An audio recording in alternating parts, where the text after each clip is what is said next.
제가 한 10년 전에 제 아내가 갑자기 아파가지고 이머전시에 들어가게 되었습니다.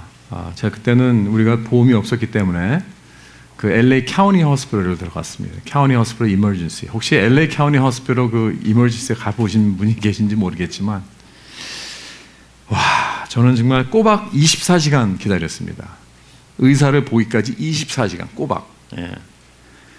그래서 해도 정말 너무했다. 예. 아무리 뭐 병원이 오래 기다린다 할지라도 이렇게 막 죽어가는 사람을, 막 이렇게 아픈 사람을 이렇게 기다리게 하는가. 어쨌든 뭐 그래서 가까스로 의사를 보고 또 뭐 입원도 하고 수술도 하고 다 그렇게 해서 결론은 살았습니다. 살았는데 이 병원에 우리가 환자로 들어가게 되면 우리가 참 이런 준비를 하는 것 같아요. 이제 기다려야 되는구나 가서. 그렇죠? 기다립니다. 기다린다. 환자가 된다는 것은 인내하며 기다려야 된다 하는 것을 우리가 많이 경험해봤고 잘 이렇게 알고 있습니다. 그런데 영어로 보면 이 환자가 patient입니다. patient. 그리고 기다린다, 뭐 참는다 하는 것도 patient입니다. 그래서 참 이게 이 같은 말로 두 가지를 이렇게 보면서 그렇구나. 이 환자란 오래 고통을 오래 참는 사람이다. 오래 견디는 사람이다. 이렇게 우리가 볼 수 있습니다.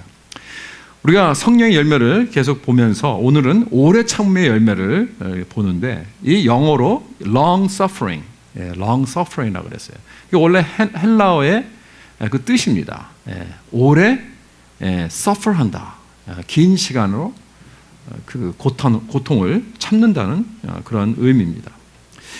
우리가 오래 참음은 두 가지 상황 속에서 우리가 오래 참을 수 있습니다. 한 가지는 이런 어떤 현상에 어떤 어려운 현상을 만났을 때, 어려운 상황을 만났을 때, 예를 들어서 경제적으로 굉장히 어려워졌다든가 또는 재난을 당했다든가 몸에 병이 왔다든가 그러면 우리가 그러한 어려운 환난 속에서 우리가 인내가 필요합니다. 또 한 가지는 우리가 관계 속에서 우리는 인내가 필요합니다. 사람 때문에 어려운 사람들이 있기 때문에 그 사람들이 뭐 여러분들 주위에 다 있죠. 어려운 사람들이 뭐 가족 중에 어려운 사람이 있을 수가 있고요. 뭐 직장에서 어려운 사람들이 있을 수가 있고요. 또 심지어는 교회에서도 어려운 사람들이 있을 수가 있습니다. 뭐 내 이웃도 나를 굉장히 자꾸 이렇게 어렵게 해주는 이웃도 있을 수 있습니다. 이런 상황 속에서 우리가 어떻게 우리가 이 오래 참음의 열매를 맺을 수 있는가? 그래서 오늘은 어떤 상황보다는 어떠한 그런 컨디션보다는 이 사람과 대할 때 우리가 어떻게 오래 참음의 열매를 맺을 수 있는가 하는 이 말씀을 놓고 은혜를 나누며 생각해 보겠습니다. 사실 우리 가운데 어려운 사람들은 여러 가지가 있습니다. 그냥 가볍게 그냥 나는 이 사람과 별로 이렇게 이 사람 별로 이렇게 좋아하지 않고 저 사람들 날 좋아하지 않아요. 뭐 코드가 안 맞는다 그러죠. 그냥 뭐 그 사람이 뭐 특별하게 뭐 잘못한 것도 없는데 괜히 별로 짜증이 나요. 그냥 싫고 옆에 있으면 괜히 마음에 안 들어. 그 스타일이 마음에 안 들고 뭐라고 그러면 괜히 건방진 것 같고 기분 나쁜 사람이 있어요. 그렇죠? 솔직하십시오. 그렇게 그냥 가볍게 이렇게 별로 내가 안 좋아하는 그러한 사람들이 있을 수 있습니다. 그 다음에 두 번째로 나에게 상처를 준 사람이 있을 것입니다. 뭐 나에게 사기를 쳤다든가 나를 골탕을 먹였다든가 뭐 큰 잘못을 한 사람이 있을 것입니다. 주로 이제 이렇게 친근한 사람이었는데 어떻게 이렇게 뭐 내가 이렇게 뭐 영어로 말하면 backstab이라 그러는데 나를 저 사람이 이용했다 뭐 이렇게 해가지고 또 이렇게 사이가 안 좋아진 그런 굉장히 참 불편합니다. 그런 사이가 있을 수 있습니다. 나한테 잘못했습니다. 그래서 나는 지금 그 사람에게 많이 화가 나 있습니다. 그런 사람이 있을 수 있습니다. 그 다음에 이제 좀 더 이게 강해지는데 나를 핍박한 사람이 있습니다. 그냥 점심 싸들고 다니면서 나를 공격하는 사람들이 있어요. 나의 적입니다. 말 못 살게 굽니다. 그 사람이 살아있는 한 내 인생은 그렇게 쉽지 않을 것 같습니다. 그래서 어떻게든지 그 사람은 나를 이렇게 막 망하게 하는 거를 보기 원하는 그러한 적이 있을 수 있습니다. 뭐 그것이 뭐 나의 사업의 경쟁자가 될 수도 있고요. 내 가족에서 그런 사람이 있을 수가 있고, 또 직장에서도, 또 동네에서도 그런 사람이 있을 수 있습니다. 그렇다면 우리가 이런 어려운 상황 속에서 우리 어떻게 크리스찬으로서 반응을 해야 되는가? 우리는 보통 일반적으로 이러한 경우에 세 가지로 반응을 주로 합니다. 세상 사람들이 주로 하고, 우리들이 심지어는 우리 크리스찬들도 이렇게 반응을 하는데, 첫째는 뭐냐면 그냥 무시하는 거예요. 상대를 하지 않습니다. 그다음에 이제 두 번째는 우리가 마음속으로 저 사람이 망하기를 지금 바라고 있어요. 마음속으로 저 사람이 좀 망해야 되는데 하면서 그랬으면 좋겠다라고 생각하는 그러한 반응이 있습니다. 그다음에 세 번째로 극단적으로 우리가 정말 보복을 할 수 있습니다. 어떻게든지 보복을 합니다. 네가 나를 그렇게 했어? 내가 어디 가만히 안 둬. 팔을 걷어치고. 그러면서 어떻게든지 그 사람을 이제 bring down 하려고, 공격을 하고 보복을 하려고 합니다. 아마 이 세 가지가 아마도 대부분 우리가 이렇게 어려운 사람을 대할 때, 나와 좋지 않은 그러한 관계가 있는 그러한 사람 대할 때 자연스러운 그런 반응이 될 것입니다. 그런데 성경에서는 이런 어려운 상대를 대할 때 우리가 어떻게 인내를 할 수 있는가, 그 원칙을 말해주고 있습니다. 그 원칙은 오늘 17절과 21절에 나옵니다. 같이 한번 읽어보겠습니다. 여기 화면에 나오죠. 시작. 아무에게도 악을 악으로 갚지 말고 모든 사람 앞에서 선한 일을 도모하라. 21절. 악에게 지지 말고 손으로 악을 이기라. 그랬습니다. 아멘. 이 두 구절이 주는 원칙이 무엇인가? 악을 악으로 갚지 말고, 악에 지지 말고 선으로 악을 이기라는 거예요. 선으로 악을 이기라. 이건 그냥 오래 참으라는 성령의 열매를 우리가 절대로 수동태로 생각하면 안 됩니다. 그냥 오래 참는다 하는 것은 그냥 패시브하게 그냥 꾹 참고 아무것도 하지 말고, 이게 아니에요. 적극적으로, 우린 적극적으로 액티브하게 우리는 오래 참음의 열매를 맺어야 한다는 것입니다. 그것은 악을 선으로 이기는 것입니다. 여기서 지금 이 표현은 싸우는 모습을 보여주고, 영적 전쟁이다. 이건 영적 전쟁이에요. 싸우고 있어요.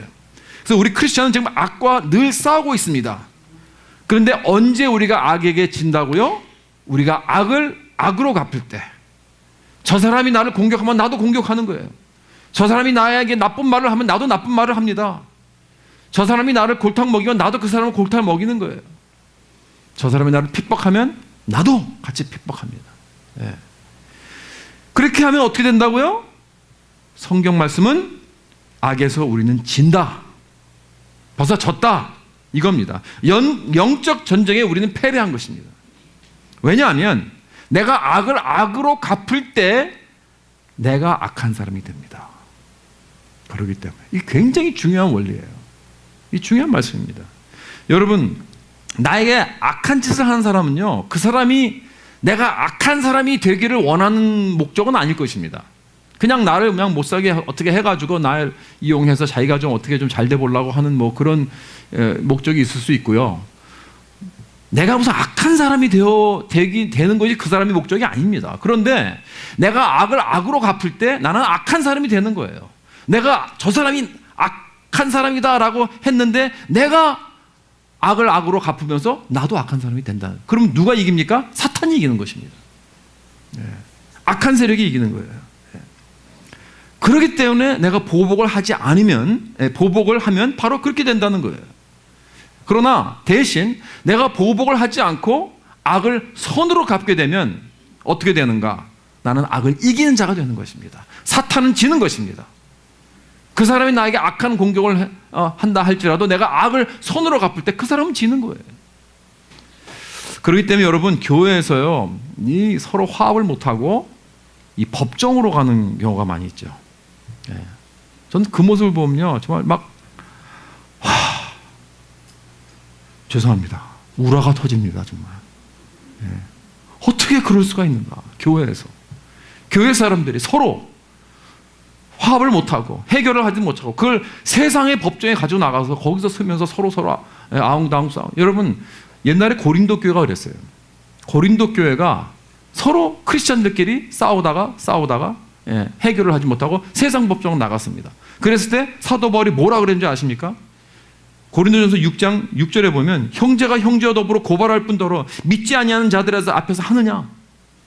너희가 피차 고발함으로 너희 가운데 이미 뚜렷한 허물이 있나니 차라리 불의를 당하는 것이 낫지 아니하며 차라리 속는 것이 낫지 아니하냐? 차라리 당해라는 거예요. 차라리 뜯겨라. 너희는 불의를 행하고 속이는구나. 내가 아무리 잘했다 할지라도, 내가 아무리 의롭다 할지라도 내가 그 사람을 끝까지 앉으려고 법정에 나간다면 이미 진 것입니다. 이미 끝난 거예요. 어떤 결과가 나오든 상관없습니다. 왜냐하면 나는 악을 악으로 갚는 그런 자가 된 것이기 때문에. 사탄이 이겨서. 그럴 때 여러분, 사탄이 얼마나 속으로 막 깔깔대고 웃으며 좋아하는지 아십니까? 그 교회는 이미 패배한 것입니다. 그래서 누가 나에게 잘못을 했을 때 내가 보복하지 않고 대신 선으로 대해주는 것이 얼마나 중요한가.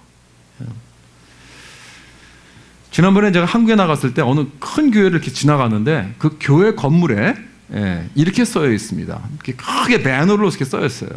뭐라고 하냐면 최고의 복수는 용서입니다. 그렇게 썼더라고요. 그래서 제가 그걸 보고 여러분들 어떻게 생각하세요? 저는 그게 뭔가 좀 이상해요. 최고의 복수는 용서다. 뭔가 좀 이상해요. 들리기가. 이게 교회가 세상 사람들에게 할 말인가? 물론 무슨 뜻인지는 압니다. 용서하라는 것이겠죠. 그러나 복수는 복수고 용서는 용서예요. 그거를 이렇게 하나로 묶어버린다는 자체가 비성적이지 않나, 비성서적인 것이 아닌가, 그런 생각해 봅니다. 차라리 우리는 악을 선으로 갚을 때 우리는 이기는 것입니다. 이렇게 써야죠. 그게 성서적이죠. 복수와 용서를 하나로 묶는 것은 아니라고 봅니다. 여러분, 그런데 보니까 많은 경우 우리가 보복까지는 안 가는 것 같아요. 많은 경우 그럴 용기도 없어요, 보니까. 대부분 우리가 당하면 그냥 속으로 겉으로는 우리가 크리스찬이니까 용서한다고 합니다. 난 잊어버렸다고 합니다. 나는 이제 괜찮다. 그러면서 속으로 그 사람이 망하길 바라는 거예요. 그렇죠? 그러면서 겉으로는 위하는 척하면서 그 사람이 막 어려워지면요, 고소해. 왜 고소할까요? 왜 이렇게 달까요? So sweet. 그 사람이 막 넘어지고 망하는 거 보니까 왜 이렇게 기분이 좋은지 모르겠어요. 그렇죠? 여러분, 그런데요, 내가 그 사람을 이렇게 꼭 보복하고 해야지 않아도 만약에 그 사람이 좀 망했다, 망하는 꼴을 봤으면 좋겠다, 참 그 모습을 보니까 너무나 달고 고소하다 라고 생각하는 것도 복수요 악으로 악을 갚는 것입니다. 왜? 그 생각이 악한 생각이기 때문에 그렇습니다. 여러분, 이렇게 내가 악을 악으로 갚을 때 나에게 어떤 영향을 미치게 되는가?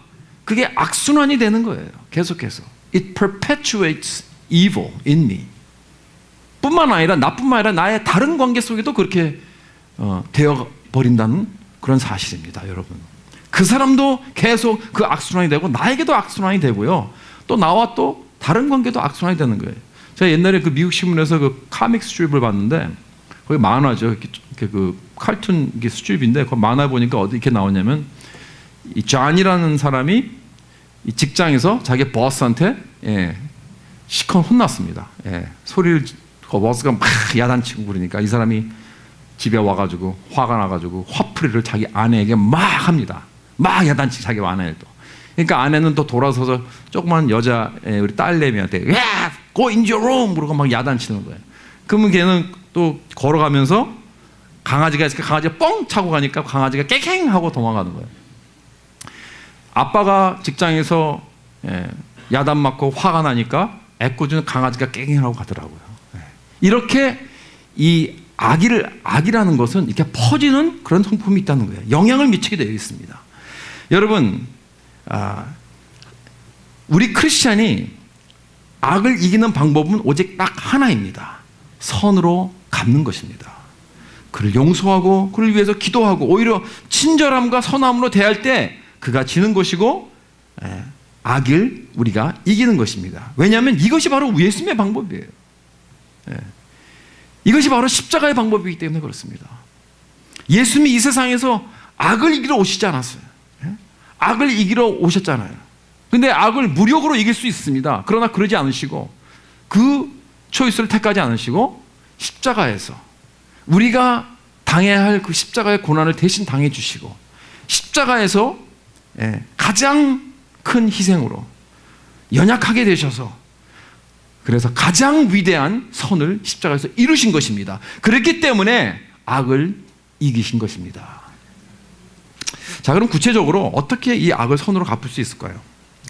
오늘 본문을 보면 14절을 보면 뭐라 그러냐면 축복하라 그럽니다. 축복하라. 너희를 박해하는 자를 축복하라. 축복하고 저주하지 말라. 이렇게 말씀합니다. 여러분, 어떻게 우리가 축복할 수 있을까요? 뭐 여러 가지 모양으로 될 수 있지만 마태복음 이 5장에 보면 예수님께서 나를 박해하는 자를 위해서 기도하라고 하십니다. 내가 그를 위해서 기도를 하면 나를 해꾸지하는 사람, 나를 핍박하는 사람에 대해서 내가 기도를 할 때 기도하는 동안에는 그 사람은 미워하기 힘들 것입니다. 그렇죠?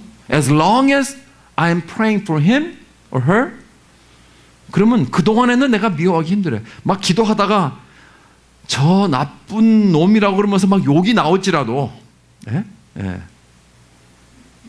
그럴지라도 그를 불쌍히 여겨 주시옵소서. 그를 축복해 주시옵소서. 이렇게 내가 기도를 하게 되면 여러분, 비록 내가 그 사람 생각할 때 막 욕이 나오려고 그래도 그 사람에 대해서 기도를 하기 시작한다면 여러분, 동시에 우리가 미워할 수는 없어요. 그러면 우리는 turn the corner 할 수 있다는 것입니다. 선의 한 길로 우리는 들어선 겁니다. 그 다음에 두 번째로 우리가 악을 선으로 갚는 길은 용서하는 것입니다. 용서하는 것. 어떤 분은 그러더라고요. 내가 그 사람을 용서하려면 그 사람이 죽어야 돼요. 죽으면 용서할 수 있습니다. 그래요. 여러분, 내가 그 사람에게 원한이 있고 화가 나 있는데 어떻게 내가 용서할 수 있습니까? 여러분, 그렇지 않아요. 내가 용서를 하지 못하니까 계속 화가 나 있는 거예요. 이거 아셔야 돼요. 그렇죠? 여러분, 내 감정이 가라앉기를 기다리면은 여러분, 난 생전 용서 못합니다. 내가 그 사람을 용서를 못하는 한 난 감정이 그 사람이 화가 나 있는 거예요. 다시 말해서 우리는 먼저 행동을 취하고 난 다음에 감정이 오게 되어 있는 것입니다. 내가 그 사람을 사랑스럽지 않지만 내가 사랑하기로 하고 액션을 취하고 나면 사랑스러워져요, 그 사람이. 그래서 옛날에 우리 선조의 그 말도 그런 말이 있잖아요. 미운 자식에게 떡 하나 더 주면 왜 주는 걸까요? 그래야 내가 사랑이 가니까. 물론 뭐 이건 극단적인 얘기죠. 뭐 미워하는 부모가 어디 있겠습니까만 어쨌든 그 말은 뭐냐면 내가 더 잘해주면 사랑이 간다는 그런 말이죠. 맞는 얘기입니다. 그렇죠? 행동에 먼저 취하게 되면 감정이 따라오는 것입니다. 그렇기 때문에 하나님은 순종을 원하시는 거예요. 먼저 순종하라. 그 순종은 내 감정과는 상관이 없다는 것입니다. 하나님이 나에게 원수를 갚지 말고 복수하지 말고 악을 악으로 갚지 말고 대신 축복하고 기도하고 용서하라고 나에게 말씀하실 때 우리의 감정은 어때요? 하나님, 나 싫어요. I don't want to do it. 그럴 마음 절대 없어요. 나는 그 사람이 망하는 꼴을 보고 싶습니다. 정말 억울해요, 나는. 그렇죠? 그 사람을 미워하고 싶어요. 하나님 말씀 듣기 싫어요. 난 원치 않아요. 하나님, 난 하나님과 동의하지 않습니다. I don't agree with you, God. 그렇게 말할 수 있죠. 그렇게 생각할 수 있지만 at the end of the day 결국에는 우리는 믿는 사람이니까 하나님이 말씀하셨기 때문에 하나님이 그걸 원하시기 때문에 나는 하나님을 사랑하기 때문에 하나님 순종하겠습니다. 용서하겠습니다. 이렇게 하면서 내가 그 사람을 용서할 때 감정이 따라오게 되는 것입니다. 이걸 우리가 알아야 됩니다. 이게 바로 주님의 자녀이죠. 예수님도 사람들에게 물었습니다. 어떤 사람이 두 아들이 있었는데 큰아들에게 가서 포도원에 가서 일해라 그랬더니 큰아들이 Yes sir! 그리고 안 갔어요. 우리 애들도 그런 애들 많이 있죠. 네, 대답은 잘해요. 근데 안 해. 그리고 둘째 아들은 가서 일해라 그랬더니 안 갈래요. 싫어요. 말 안 들을래요. 그래 놓고서는 나중에 후회를 하고 일하러 갔어요. 자, 예수님께서 물어봅니다. 사람들에게. 그 두 아들 중에서 누가 순종했느냐? 누가 순종했죠? 둘째 아들이 순종했잖아요. 왜? 비록 처음에는 가기 싫다고 했지만 순종하고 나중에 뉘우치고 갔어요. 갔더니 잘했다. 내가 아버지 말을 순종하고 일을 했더니 그래, 잘한 거야. 기분이 좋아. 여러분, 우리도 얼마나 많이 그랬습니까? 우리들도 맨 처음에는 하기 싫어요. 가기 싫어요. 난 그거 안 할래요. 했는데 순종하고 그냥 했어요. 내 감정을 내가 억누르고 내가 했어요. 하고 나서 잘했다. 잘했어. 정말 잘했다. 기분이 좋고. 그런 적이 얼마나 많이 있습니까? 이것이 바로 우리들의 모습이라는 것입니다. 우리는 순종을 먼저 하고 나면 느낌이 따라오게 되는 것입니다. 그 다음에 세 번째로 화목하라고 하십니다. 화목하라고. 좋은 관계를 유지해야 됩니다. 이게 참 쉽지 않습니다. 점점 어려워집니다. 18절에 보면 할 수 있거든 너희로서는 모든 사람들과 더불어 화목하라 이렇게 말씀하십니다. 다시 말해서 여러분, 그 사람을 피하지 말라는 거예요. 나와 문제가 있는 사람, 내가 상처를 받은 사람, 나를 지금 어렵게 하는 사람, 그 사람을 피하지 말고 그 사람을 이렇게 액티브하게 나아가서 리치아웃 하라는 것입니다. 우리가 싫어하는 사람은 첫 반응이 뭐예요? 그 사람과 상관하고 싶지 않아요. 상대하고 싶지 않습니다. 그렇죠? 그런데 계속 하나의 말씀은 그 사람에게 리치아웃, 화목해라. 이건 액티브한 것입니다. 그렇죠? 그런데 우리는요, 항상 그래요. 아까 다시 말씀드리지만 말로는 그래요. 말로는 나는요 용서했어요. 난 그 사람과 문제 없어요. 괜찮아요. 난 그 사람을 위해서 기도해요. 그러면서 그 사람이 저기서 오면요 싹 피해갑니다. 그리고 그 사람이 나타나는 모임이라는 걸 내가 알게 되면 안 가요. 다른 핑계 대고. 그건 뭐예요? 여러분, 그거는 말로는 내가 용서했다고 하지만 난 지금 보복하고 있는 것입니다. 패시브하게 수동태로 그 사람을 보복하고 있는 거예요. 혼내주고 있는 거예요. 여러분, 그거 알아야 됩니다. 이걸 영어로 passive aggressive라고 그럽니다. passive aggressive. 수동태로 아무것도 안 한 척하면서 많이 그 사람을 막 굉장히 곤란하게 만들고 힘들게 하는, 그것도 바로 보복입니다. 하나님은 그러지 말고 악을 손으로 갚기 원한다면 화목하라고 하십니다. 그 다음에 네 번째로 우리가 어떻게 악을 손으로 갚을 수 있는가? 그 사람을 도와주라고 하십니다. 20절에 보니까 내 원수가 줄이거든 먹이고 목마르거든 마시게 하라 그랬습니다. 여러분, 그 사람이 내가 원치 않고 싫어하는 사람이고 나를 어렵게 한 사람이고 나랑 정말 상관하고 싶지 않은 사람이라 할지라도 내가 그 악을 손으로 갚기 원하면 그 사람이 어려움을 당했을 때 도와주라고 하십니다. 도와라. 여러분, 이 스토리, 예수님께서 말씀해 주신 그 비유 중에서 이것을 가장 잘 표현한 그 비유가 있어요. 그게 뭐냐면 선한 사마리아인의 비유입니다. 여러분, 사마리아인이 이제 길을 가고 있었는데 쓰러진 사람이 누구예요? 어떤 사람이에요? 유대인이에요. 유대인. 하필이면 그 유대인이 쓰러져 있어요. 왜냐하면 유대인과 사마리아인은 완전히 극상극이거든요. 원수입니다. 뭐 한국과 일본이 지금 뭐 원수나라라고 하지만 뭐 그건 상대도 안 돼요. 완전히 서로 정말 상관도 안 하는 그러한 관계인데 사마리아인은 그를 도와줍니다. 그렇죠? 그를 살려줍니다.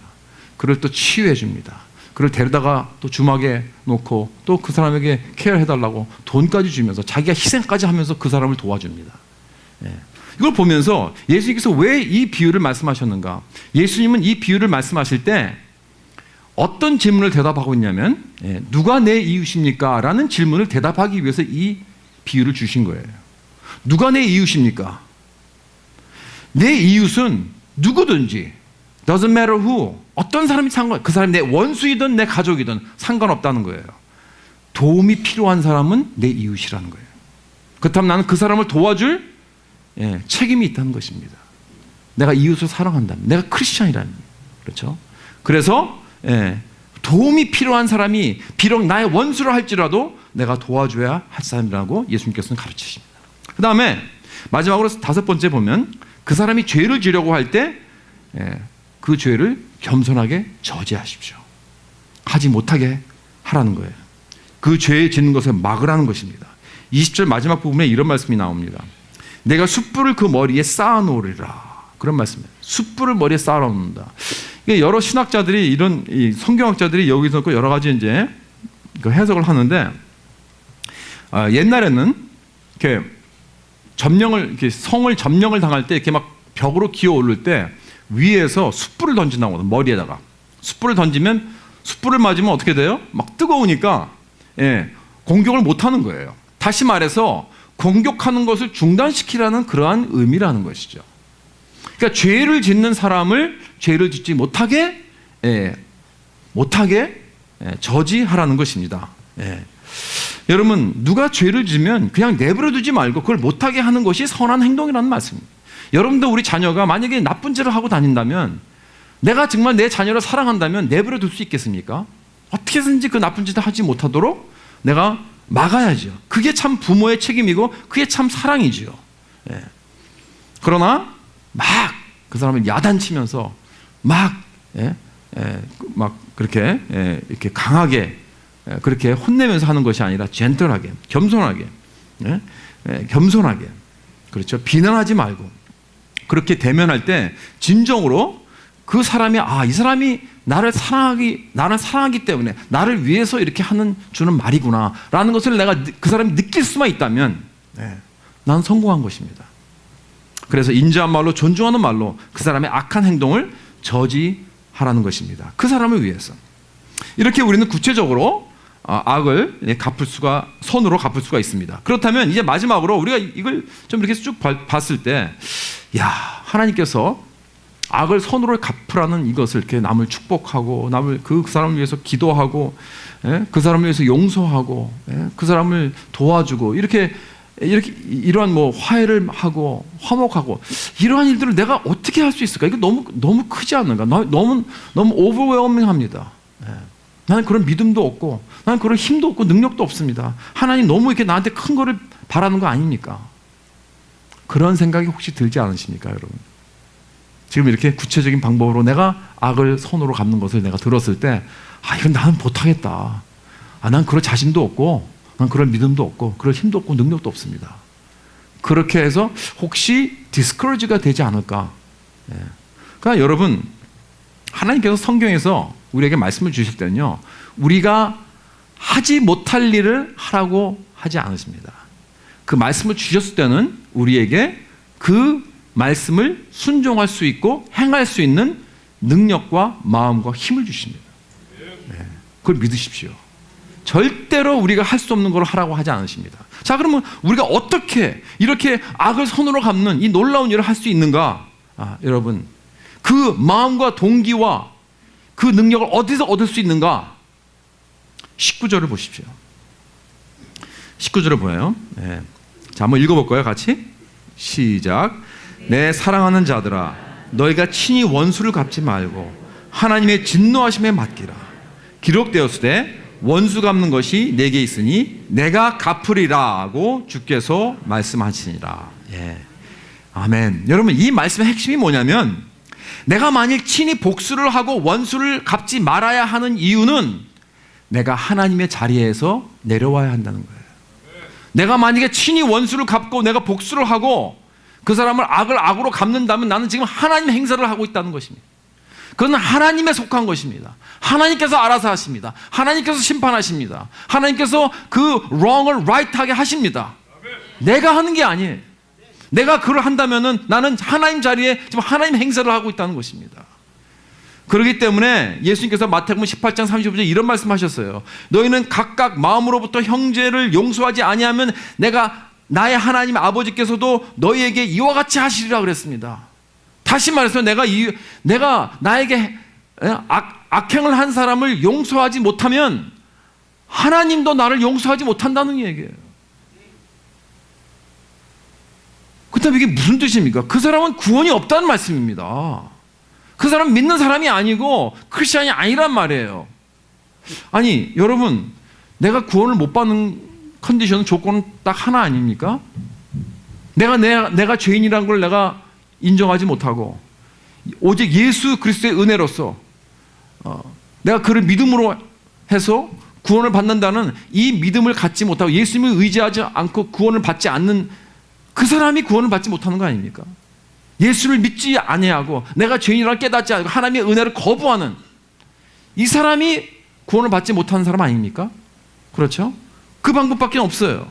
그렇다면 지금 예수님께서 하신 말씀은 만일 내가 누구에게 원한을 맺고 그 사람에게 복수를 하고 있다면 아무리 말로는 난 죄인입니다, 난 예수님을 사랑합니다, 난 십자가를 믿습니다, 나는 크리스찬입니다 라고 내가 선포할지라도 여러분, 내가 지금 저렇게 악을 악으로 갚고 있는 그러한 삶을 산다면 아무리 내가 입으로 뭐라고 한다 할지라도 나는 하나님의 은혜를 거부한 사람이 된다는 거예요. 이거 놀라운 말씀입니다. 여러분, 내가 갚을 수 없는 그런 긍휼과 은혜를 내가 받았는데 나도 형제에게 긍휼이 베풀어야 마땅하지 않습니까? 그러지 않는다면 나는 비합당하게 부조리하게 행동하는 거예요. 나는 은혜를 모르는 사람입니다. 나는 이중적인 그러한 사람이 되는 것밖에 안 됩니다. 더블 스탠더드. 그러한 사람은 불신자와 다름이 없다는 것입니다. 입으로는 나는 믿는다고 하죠. 나는 크리스천이라고 암만 말을 해도 그 사람은 구원이 없다는 말씀이 바로 예수님의 말씀입니다. 이게 얼마나 중대한 말씀입니까? 이게 지금 얼마나 심각한 말씀입니까?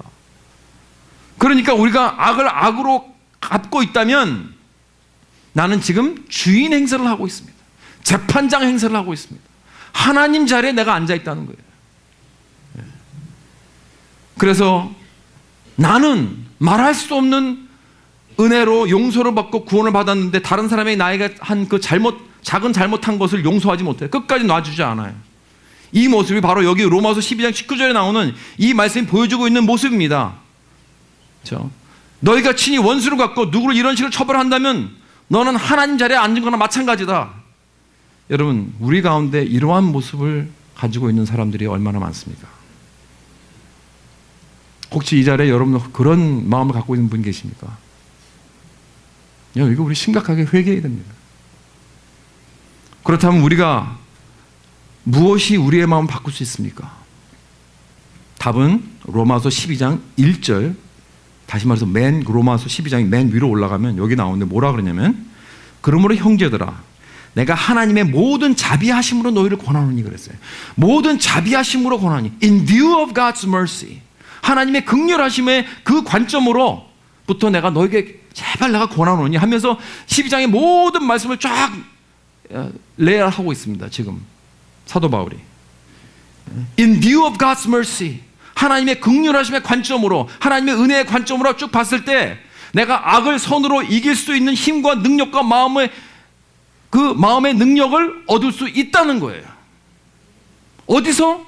하나님의 그 자비하심과 긍휼과 은혜의 관점으로. 그 관점은 무엇인가? 나를 사랑하사 나를 위해 자기 자신을 버리시는 하나님의 아들의 그 놀라운 사랑의 관점입니다. 왕중 왕이시고 만물을 지으신 하나님이 사람이 되어 오셔서 우리 가운데 종이 되셔서 섬기러 오신 예수 그리스도의 그 자비와 은혜의 관점입니다. 이 예수는 모든 것의 재판장이셨지만 오히려 재판을 받으셨어요. 여러분과 제가 받아야 할 그 재판과 형벌을 대신 짊어지고 받으셨습니다. 그리고 우리의 영생을 위하여 3일 만에 부활하셨습니다. 그리고 지금 가장 높으신 그 보좌에 앉아 계십니다. 여러분, 이것이 복음입니다. 이 복음을 우리가 안다면, 이 긍휼과 자비와 사랑과 은혜를 안다면 여러분, 우리는 겸손해질 수밖에 없습니다. 여러분, 예수님은 자기를 지금 십자가에 못 박는 사람들을, 어쩌면 그 사람은, 그 로마 병정은 가장 악독한 사람일지 모릅니다. 자기를 십자가에 못 박고 있는 그 사람을 위해서 어떻게 기도하셨습니까? 아버지요, 이 사람의 죄를 사해 주시옵소서. 이 사람이 지금 무슨 짓을 하고 있는지 모릅니다. 여러분, 지금 이 악독한 로마 군인이 지금 자기를 못 받고 있는데, 하나님, 이 사람이 지금 자기가 무슨 일을 하는지 몰라요. 제발 좀 봐주세요. 하나님, 이런 기도입니다. 주님은 자기를 죽이고 있는 이 로마 군인을 지금 축복하고 있습니다. 이것이 복음의 능력입니다. 그렇다면 우리가 감히 누구에게, 그 어느 사람에게도 오랫동안 화가 나 있을 수 있습니까? 쓴뿌리를 가질 수 있습니까? 내가 그 사람보다 낫다고 생각할 수 있습니까? 저 사람이 나에게 악을 행했다고 내가 악으로 갚을 수 있는 그런 자격이 있습니까? 여러분, 없습니다.